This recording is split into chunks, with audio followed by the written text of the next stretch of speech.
માંગરોળમાં સોપારી તમાકુના ધંધામાં વધુ નફો મેળવવાની લાલચ આપી 1,24,70,000 રૂપિયાની છેતરપિંડી કરી છે।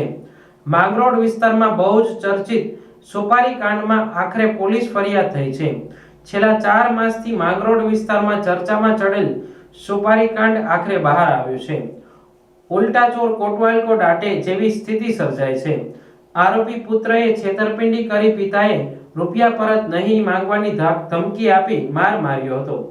માંગરોળના હનીફ હુસેન બેરાને થોડા વર્ષ પહેલા માંગરોળના આઈજે સેલ્સ એજન્સી નામની દુકાન ધરાવતા ઇરફાન ઇબ્રાહિમ જેઠવા નામના ઈસમે સોપારી તમાકુના ધંધામાં વધુ રૂપિયા કમાવાની લાલચ આપી ગત તારીખ 11/9/2022 રૂપિયા 1,24,70,000 નું રોકાણ કરાવ્યું હતું, જેનો લાંબો સમય વીતી જતા હનીફ હુસેન બેરા દ્વારા રોકાણ કરેલ રૂપિયા પરત માંગતા આરોપીના પિતા ઇબ્રાહિમ જેઠવા દ્વારા રસ્તામાં રોકી રૂપિયા પાછા નહીં મળે તેમ કહી ટીકાપાટુનો માર મારવામાં આવતા છેતરપિંડી અને વિશ્વાસઘાતની માંગરોળ પોલીસ સ્ટેશનમાં ફરિયાદ દાખલ કરવામાં આવી છે।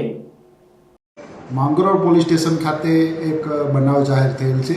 બનાવની વિગતો જોઈએ તો ફરિયાદી છે હનીફ હુસેન બેરા।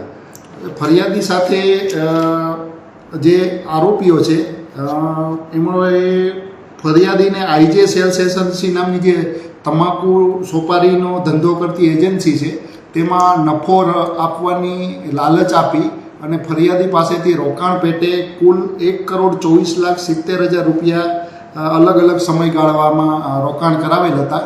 ત્યારબાદ ફરિયાદીએ આ જે રોકાણ કરેલ હતું તેના પેટે વળતર નફો આપવા માટે માગણી કરતા જે આરોપીઓ છે તેઓએ નફો આપવાનો પણ ઇનકાર કરેલ તેમજ તેની મૂળ રકમ આપવાનો પણ ઇનકાર કરેલ।